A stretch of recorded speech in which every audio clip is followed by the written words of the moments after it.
Hi soldiers. என்னடா அவன் A2D intro கொடுக்குறான்னு பார்க்குறீங்களா? இந்த வீடியோ மேக் பண்ணுறதுக்கு முக்கியமான காரணமாக இருந்தது A2D சேனல் தான். அது எப்படிங்கிறத இந்த வீடியோ கடைசி வரைக்கும் பார்த்துட்டு நீங்களே தெரிஞ்சுக்கோங்க. ரொம்ப நாளாகவே ஒரு பிசி பில்ட் பண்ணணும்னு ரொம்பவே ஒரு ஆசை இருந்தது. ரொம்ப நாளான்னு சொல்ல முடியாது, ரொம்ப வருஷமாகவே அந்த ஆசை இருந்தது. ஒரு 10 வருஷத்துக்கு மேலே ஒரு பிசி பில்ட் பண்ணுங்கிறது தான் என்னோட ஆசையாக இருந்தது. ஆனால் கடைசி வரைக்கும் என்னால் ஒரு பிசி பில்ட் பண்ணவே முடியலை. ரொம்ப ஸ்டார்டிங் ஸ்டேஜில் கேட்டால் கொஞ்சம் மணி இஷ்யூ இது எல்லாமே இருந்தது. அதுக்கப்புறம் நான் வேலைக்கு போயுமே என்னால் ஒரு பிசி பில்ட் பண்ண முடியல. 10,000 சம்பளத்தை வச்சு எப்படி பிசி பில்ட் பண்ண முடியல. அதுக்கப்புறம் சரி எப்படியோ யூடியூப் ஆரம்பிச்சு ஃபர்ஸ்ட் ஸ்டார்டிங்ல ஃப்ரெண்டோட லேப்டாப்லாம் யூஸ் பண்ணி சில பல காரணங்களால அதுவும் இல்லாமல் போய் அதுக்கப்புறம் கிடைக்கிற லேப்டாப் வச்சு எடிட் பண்ணி வீடியோ போட ஆரம்பித்தேன். இப்போதைக்கு பார்த்தீங்கன்னா ஒரு 1 lakh சப்ஸ்கிரைபர் வந்திருக்கு. அதுக்கு இன்னும் நான் தேங்க்ஸ் வீடியோ கூட போடல. அதுக்கு காரணமும் லேப்டாப் பிசி தான். இது இல்லாமல் தான் என்னால் இன்னும் எதுவுமே பண்ண முடியல. இதுதான் நான் பிசி பில்டு பண்ணதுக்கு அப்புறம் பண்ணுற ஒரு வீடியோ. ஏன்னா இவ்வளோ நாள் லேப்டாப்லாம் ப்ராப்ளம் பண்ணனால தான் வீடியோ அதிகமாக போட முடியறதில்ல. 1 lakh சப்ஸ்கிரைபர் வந்தோன்னே எப்படியோ கொஞ்சம் காம்ப்ரமைஸ் பண்ணி ஒரு பிசி ஒன்று பில்ட் பண்ணும் அப்படிங்கிற மாதிரி வீட்டில் எல்லாத்துலேயும் பிசி முடிவு பண்ணியாச்சு. ஆனால் கடைசியில் மணி இல்லை. அப்போயே ஒரு பிரச்சனை வந்து முடிஞ்சிருச்சு. ஆனால் அதுக்கப்புறம் எப்படியோ கொஞ்சம் கடன் வாங்கிட்டாங்க, நானே கட்டிக்கிறேன் அப்படிங்கிற மாதிரிலாம் சொல்லி ஒரு பிசி ஒன்று பில்ட் பண்ணியாச்சு. ஆனால் அப்பயும் கடன்லாம் கிடைக்கல ஈஸியாக. நம்மளுக்கு அப்போ தான் காத்திருந்தது சுய உதவி குழு. அதனால தான் இந்த பிசியை பில்ட் பண்ண முடிஞ்சது. நானும் யூடியூப்லேருந்து காசு வரும் அதை வச்சு பில்ட் பண்ணிடலாம் தான் நினச்சேன். கடைசி வரைக்கும் வரல. யூடியூப்காரன் மட்டும் கையில் கிடைத்தான். நான் முன்னாடி யூஸ் பண்ணிக்கிட்டு இருந்த லேப்டாப் பார்த்தீங்கன்னா என்னோட பெரிய வீடியோஸ்லாம் எடிட்டே பண்ண முடியல. நான் கொஞ்ச நாளுக்கு அப்புறம் அந்த பெரிய வீடியோஸ்லாம் போடுறதே நிப்பாட்டிட்டேன். அதுக்கு காரணமும் என்னால் இந்த லேப்டாப் வச்சு எடிட் பண்ண முடியல அப்படிங்கிற ஒரு ரீசன் தான். அதுக்கப்புறம் என்னால் வெறும் ஷார்ட்ஸ் தான் போட முடிஞ்சது. அந்த அளவுக்கு தான் இதில் எடிட் பண்ண முடிஞ்சது. ஆனால் 1 minute ஷார்ட்ஸ் எடிட் பண்ணுறதே ரொம்ப ஹேங் ஆகும். அதுக்கே ஒரு 2 hours போயிடும். அதுக்கப்புறம் அதை 2 போட்டு எடுக்க 1 minute ஷார்ட்ஸுக்கு 3 மணி நேரம் ஆகும். 3 மணி நேரம் வெயிட் பண்ண வேண்டியதாக இருக்கும் அதுலேருந்து அவுட்புட் வரதுக்காக. இதனால தான் என்னால் ஷார்ட்ஸ் மட்டும்தான் போட முடிஞ்சது. என்னால் ஒரு பெரிய வீடியோவே போட முடியல. ஒரு பெரிய வீடியோ போடுறதா இருந்தால் ஒரு 4 நாளைக்கு நான் வீடியோ போடாமல் இருந்தால் அதை எடிட் பண்ணி போட்டால் தான் உண்டு. மற்றபடி பெரிய வீடியோ போட முடியாது. அப்புறம் இந்த பிசி பில்ட் பண்ணுறதுக்காக காசு எல்லாமே பட்ஜெட்லாம் முடிவு பண்ணியாச்சு. இப்போ அடுத்ததான் நம்ம ஸ்பெக்கு தானே முடிவு பண்ணோம். இப்போ ஸ்பெக்கு முடிவு பண்ணும் போது பிசி பில்ட் பண்ணுறதுல அந்த அளவுக்கு எந்த நாலேஜ் கிடையாது. உண்மையை சொல்ல போனால் அதான் உண்மை. அப்போ பிசி பில்ட் பண்ணுற அளவுக்கு நம்ம யூடியூப்ல எனக்கு தெரிஞ்ச வரைக்கும் நானே A2D ஆர்மியில் இருக்கேன். அப்போ நம்ம யாரை அப்ரோச் பண்ணி ஆகணும்? A2D தானே அப்ரோச் பண்ணி ஆகணும். என்னோட பட்ஜெட்டையும் சொல்லி A2D சேனலில் கான்டாக்ட் பண்ணேன். அவங்க வந்து அப்போதைக்கு கொஞ்சம் பிஸியாக இருந்தாங்கன்னு நினைக்கிறேன். ஏன்னா என் பிசி பில்ட் பண்ணுறதுக்கு மேக்ஸிமம் ஒரு 6 days ஆகும் அப்படிங்கிற மாதிரி சொன்னாங்க. 6 days நான் ஏற்கனவே 2 நாள் வீடியோ போடல. இன்னும் ஒரு 6 நாள் போனால் யூடியூப்காரன் அவ்வளோதான், அவன் என்ன பண்ணுவானே தெரியாது. அதுக்கப்புறம் இப்போ போகிற 1000 views கூட அப்போ போகுமாங்கிறது கூட எனக்கு கொஞ்சம் டவுட்டாக இருந்தது. அதனால சரி ஓகே நம்ம இப்போ சடனாக ஒரு பிசி பில்ட் பண்ணலாம். ஏன்னா நம்மளே ஒரு A2D ஆர்மி, நம்மளாலே ஒரு பிசி பில்ட் பண்ண முடியலாட்டி அந்த அப்புறம் சேனல் வச்சு நடத்துறதுக்கே அத்தனடா அப்படிங்கிற மாதிரி யோசிச்சுட்டு நானே பிசி பில்ட் பண்ணுறதுக்காக ஸ்பெக் ரெடி பண்ண ஆரம்பிச்சிட்டேன். ஸ்பெக் ரெடி பண்ணுறதுக்காக A2D சேனலை பார்த்து நிறைய ரெஃபர் பண்ணேன். அதில் ரெஃபர் பண்ணுறதுல ஃபுல்லாக A2D சேனலில் வர வீடியோஸாக பார்த்து ஃபுல்லாக ரெஃபர் பண்ணி ஒரு லிஸ்ட்டு நானாக ஒன்று ரெடி பண்ணேன். ஏன்னா A2D ஆர்மியில் இருந்துட்டு இப்படி ஒரு லிஸ்ட்டு கூட ரெடி பண்ண தெரியலாட்டி அது நமக்கு தான் கேவலம். அதனால இந்த லிஸ்ட்டு ஃபுல்லாகவே ரெடி பண்ணி முடிச்சாச்சு. அவங்க ரொம்பவே நல்லாவே கண்டென்ட்லாம் நல்லாவே போட்டுக்கிட்டு இருந்தாங்க. அதனால எனக்கு நல்ல ஒரு கிளாரிட்டியும் கிடைச்சது. நீங்கள் ஒரு பிசி பில்ட் பண்ணுறா இருந்தால் நீங்கள் நிச்சயமாக A2D சேனலில் ஒரு டைம் செக் பண்ணி பார்த்துட்டு நீங்கள் ஒரு பிசி ஒன்று பில்ட் பண்ணுங்கள். நல்ல ஒரு கிளாரிட்டி கிடைக்கிது நிஜமாவே.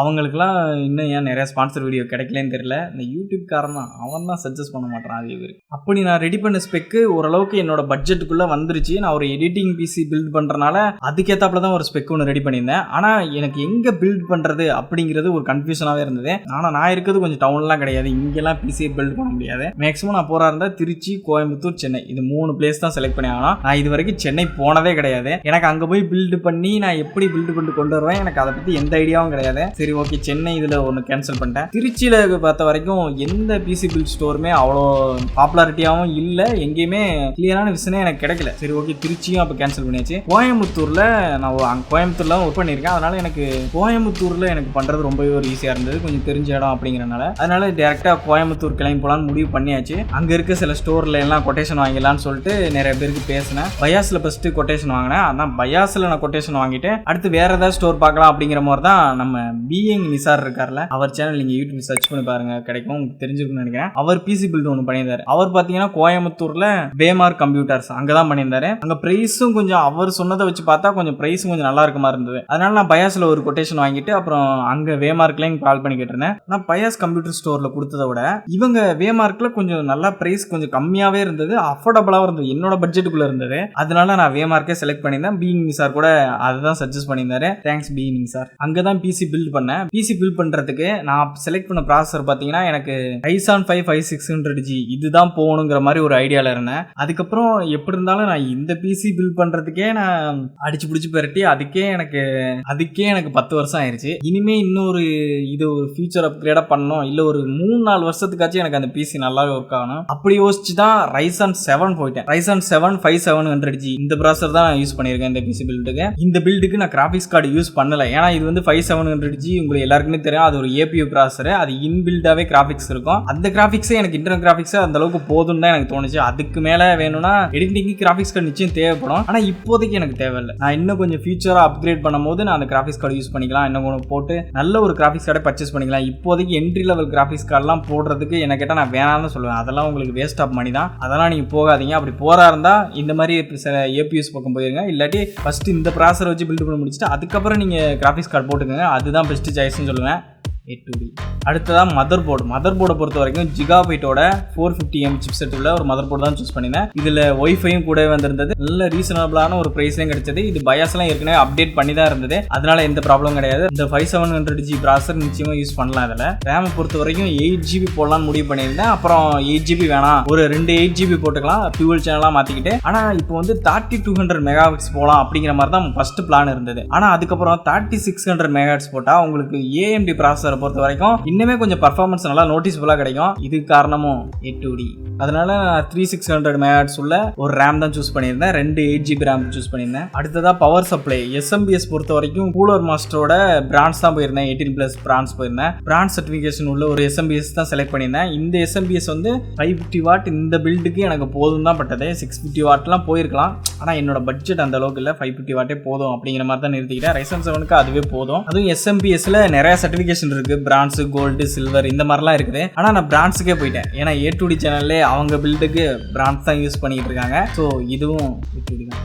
அப்புறம் இந்த பில்டுக்கு நான் கூலர்லாம் எதுவும் யூஸ் பண்ண கிடையாது. Ryzen 7 ப்ராசஸர்லேயே ஸ்டாக் கூலர் வந்திருந்தது. அதையே போட்டுட்டேன். இனிமே நான் ஃபியூச்சரில் வேணும்னா ஒரு கூலர் அப்டேட் பண்ணிக்கலாம் அப்படிங்கிற மாதிரி ஒரு பிளான்ல தான் இருக்கேன். இப்போதைக்கு எனக்கு இந்த ஸ்டாக் கூலரே போதும். Ryzen 7 பொறுத்த வரைக்கும் கொஞ்சம் ஹீட்டிங் இருக்கும். ஏன்னா கொஞ்சம் பவர்ஃபுல்லான ப்ராசஸர் இருக்கனால. ஆனால் நான் யூஸ் பண்ணுற ஒர்க்குக்கு அந்த அளவுக்கு ஹீட் ஆகாது. மேக்ஸிமம் ஹை பர்ஃபார்மன்ஸில் தான் மேக்ஸிமம் ஹீட் இஷ்யூ வரும். பரவாயில்ல, நான் இப்போ இன்னும் கொஞ்சம் நாள் போயிடுச்சுன்னா கூலர் கூட நம்ம அப்கிரேட் பண்ணிக்கலாம். அது ரொம்ப பெரிய ஒரு விஷயம் கிடையாது. அடுத்ததான் கேபினெட்டை பொறுத்த வரைக்கும் எனக்கு இந்த RGB லைட் சுத்தமாக அப்படி சுற்றிக்கிட்டு எரிஞ்சிக்கிட்டே இருந்தால் எனக்கு சுத்தமாக பிடிக்காது. RGB லைட்ஸ் எப்படி தான் உங்களுக்குலாம் அந்த கேபினெட் பிடிக்குதுன்னு எனக்கு தெரியல.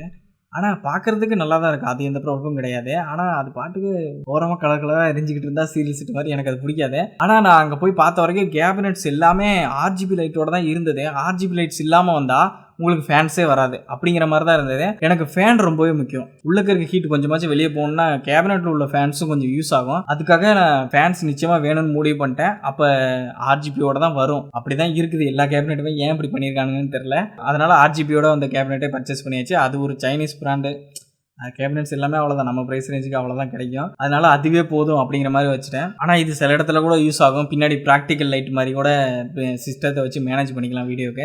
அது எந்த ப்ராப்ளம் கிடையாது. இது ஒரு லைட் சோர்ஸாக கூட யூஸ் பண்ணிக்கலாம். மொத்தமாக இந்த பில்டெல்லாம் சேர்த்து என்னோட பட்ஜெட்டுக்குள்ளே வந்துருச்சு. பட்ஜெட் எவ்வளோ சொல்கிறானே தவிர பட்ஜெட்டை சொல்ல மாட்டாங்களா அப்படிங்கிறது நீங்கள் சொல்கிறது எனக்கு தெரியுது. ஆனால் பட்ஜெட்டை பொறுத்த வரைக்கும் இதுக்கு இந்த CPU பில்டுக்கு மட்டுமே எனக்கு அப்ராக்சிமேட்டாக 51,600 ரூபா, 50,000 வச்சுக்கோங்க. அப்ராக்சிமேட்டாக 50,000 ரூபா அப்படிங்கிற மாதிரி வச்சுக்கோங்க.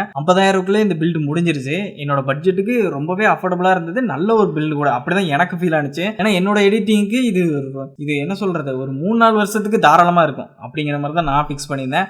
இனிமே அப்கிரேட் பண்றதா இருந்தா மணி வந்தா பாத்துக்கலாம் அப்படிங்கிற மாதிரி தான் விட்டு வச்சிருக்கேன். அடுத்தது CPU பில்ட் எல்லாம் முடிஞ்சிருச்சு. நீங்க இப்படி ஒரு பில்ட் பண்றதா இருந்தா இந்த பில்டு உங்களுக்கு எடிட்டிங்க்கு ஓரளவுக்கு போதும் தான் நினைக்கிறேன். நீங்க இந்த பில்டு கூட ட்ரை பண்ணி பாருங்க. நான் இதோட ஸ்பெசிஃபிகேஷன் வேணா கீழே டிஸ்கிரிப்ஷன்ல போடுறேன், நீங்க செக் பண்ணி பாத்துங்க. அடுத்ததா நம்ம இவ்வளவு பில்ட் பண்ணியாச்சு. அடுத்ததான் நம்மளுக்கு தேவையான மானிட்டரை பொறுத்த வரைக்கும் எனக்கு கொஞ்சம் கலர் கொஞ்சம் அக்யூரேட்டா இருக்கணும். ஏன்னா எடிட்டிங்க்கு யூஸ் பண்ண போறேன்.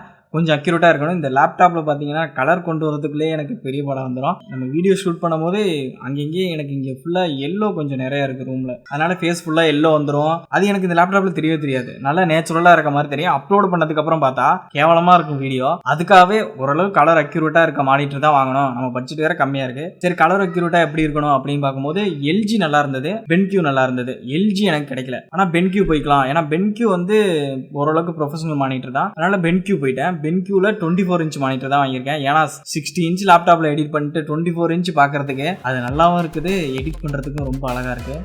என்ன இவன் இவ்வளோ போகுதுன்னு சொல்கிறாங்கன்னு நினைக்காதீங்க.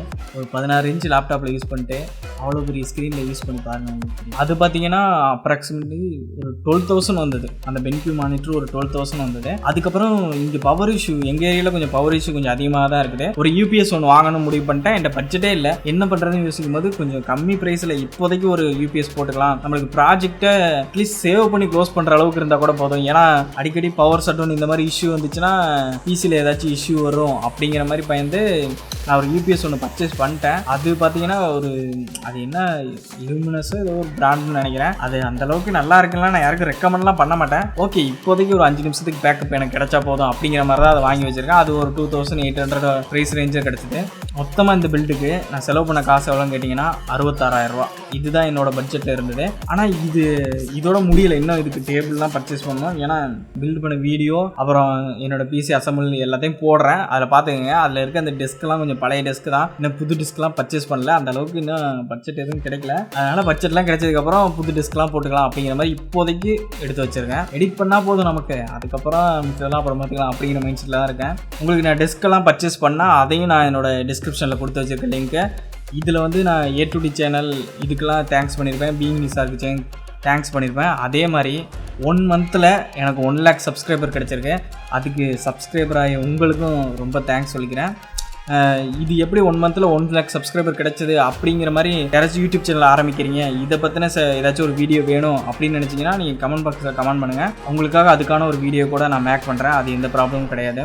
என்ன மாதிரி யார் பிசி பில்ட் பண்ணணும் அப்படின்னு பயங்கரமாக வெயிட் பண்ணிட்டு இருக்கீங்க. நிறைய பேருக்கு பிசி பில்ட் பண்ணணும் ஆசை இருக்கும். அவங்கெல்லாம் கமெண்ட் பாக்ஸில் கமெண்ட் பண்ணுங்கள். நீங்கள் இப்படி ஃபியூச்சரில் பிசி பில்ட்லாம் பண்ணணும் அப்படிங்கிற மாதிரி தோணுச்சுன்னா நான் A2D சேனல் நிச்சயமாக ரெக்கமெண்ட் பண்ணுவேன். நீங்கள் போய் ஒரு டைம் செக் பண்ணி பார்த்துட்டு அவங்க சொல்கிறதெல்லாம் அந்தளவுக்கு அவங்க சொல்கிறதான் கரெக்ட் அப்படிங்கிற மாதிரிலாம் நான் சொல்ல வரல. ஆனால் அது எனக்கு ரொம்பவே யூஸ்ஃபுல்லாக இருந்தது.